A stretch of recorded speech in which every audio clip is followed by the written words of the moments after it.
Magandang hapon uli mga kaibigan. Ito ang inyong kaibigan sa ere, kalusugan at kapayapaan. Ang ating tema naman ngayong araw na ito ay ang dysmenorrhea, karamihang sakit ng mga kadalagahan.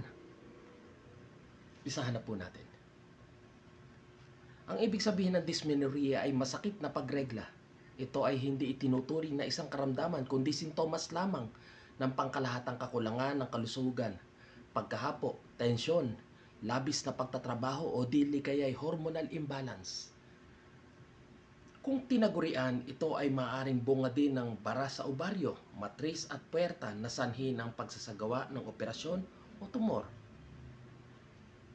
Ang pagsusuot ng mga masisikip na palda, pantalon at sinturong pambabae at ang pagsuot ng mga damit na hindi nakapagbibigay ng sapat na init sa dibdib at mga bisig ay ang ilang pang sanhi ng kalagayang ito. Ano ang lunas niya? Ang mahalaga sa lahat kung sumasapit ang ganito ay kung paano gumiginhawa sa hapdi.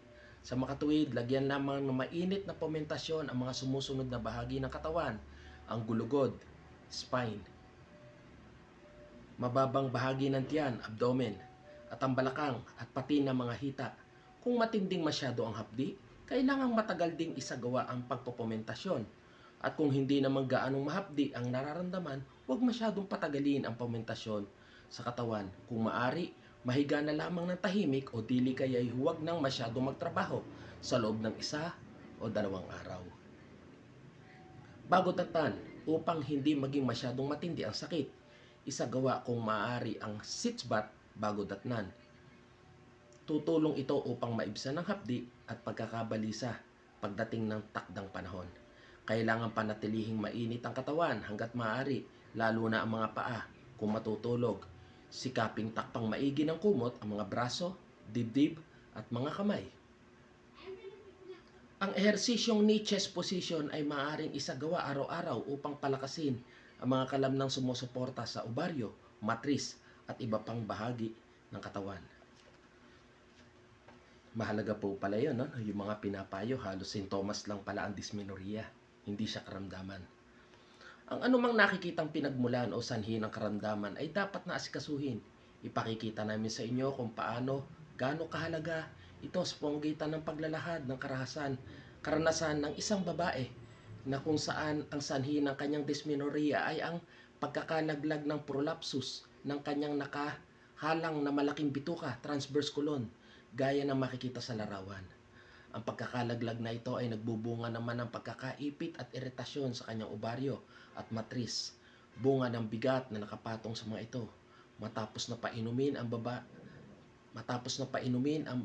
ang babaeng ito ng mga halamang gamot sa loob ng 2 buwan, katulad ng sariwang katas ng celery at kinchay, hindi lamang naging normal ang kanyang pagreregla, naging normal din ang kanyang pagdudumi. Ang mga halamang gamot na binanggit ay ipinaiinom sa kanya upang panumbalikin ang lakas ng mga kalamnang sumusuporta sa nakahalang na bituka ng katawan na nasa ilalim nito. Ganito ang nangyayari sa mga kalamnang sumusuporta dito kung ang kinakain madalas ay ang pagkain masyadong maarina, katulad ng puting tinapay, donuts, macaroni, cakes, pies, spaghetti, at saka ang tapioca at iba pa. Sa makatwid, kung hindi nalaman ang ganitong tagong sanhi o pinagmumulan ng problema sa regla, hindi sana magkakaroon ng tunay na lunas at magpapatuloy ang pasyente sa paghihirap kahit na ano pang klase ng gamot ang ipinaiinom sa kanya.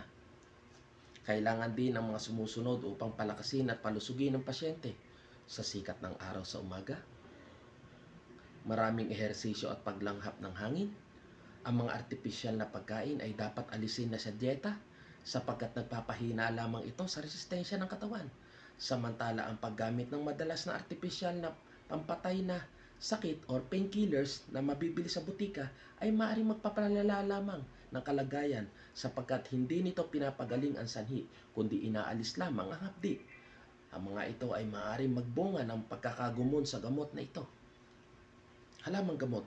Maraming halamang gamot at tinutukoy sa aklat na ito na maaaring gamitin upang lunasan ng dysmenorrhea. Ang isa rito ay ang gumamela.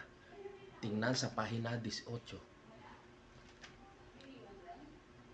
Ang ilang karamdaman sa balakang na katulad ng dysmenorrhea ay malimit na bunga ng mga kondisyong inilalarawan sa itaas sa pamamagitan ng wastong pagkain at iba pang natural na paraan sa pagbibigay lunas. Ang nalalaglag na bituka ay maaari pang ibalik sa tamang posisyon kapag nagawa na ito. Ang pagkakadagan sa mga ovaryo, matris at iba pang bahagi ng katawan sa gawaing ito ay maiibsan, at ang anumang hindi mabuting pakiramdam na ang kaugnayan sa pagreregla ay maaring mawala na. Yun po pala, no? Yun po ang nabanggit sa araw na ito, ang sakit na dysmenorrhea. At ang isa pa sa nalalaman ko, kalimitan, sa mga nakakausap ko dati kung bakit minsan nagkakaroon ng dysmenorrhea. Mahilig ang mga kababaihan sa manggang hilaw. Yun po, dahil maasim po yun. Kung tutuusin, hindi naman talaga pagkain yun eh. Ginawa na lang ng iba, pagkain, sausawan o ano. Pero ang tunay talagang pagkain, pag hinog na ang mangga. Pero hindi ang manggang hilaw. Aminado ako, kumakain ako dati rin noon. Pero pagka kumakain ako, mga isang araw kasunod noon o 2 araw, medyo rumurupok ang ipin ko. Kaya napapansin ko, kalangkap siya or kasama siya sa pagiging acidic. Hindi maganda, para siyang suka rin. Ang tunay na pagkain ay ang manggang hinog, hindi ang manggang hilaw. Kung lagi kayong magkakainon, ay talagang hindi kayo iiwanan ng sakit na dysmenorrhea. Maraming salamat po mga kaibigan, at sana po'y natulungan ko kayo sa pagpapayong ito ng kalusugan at kapayapaan. Maraming salamat po.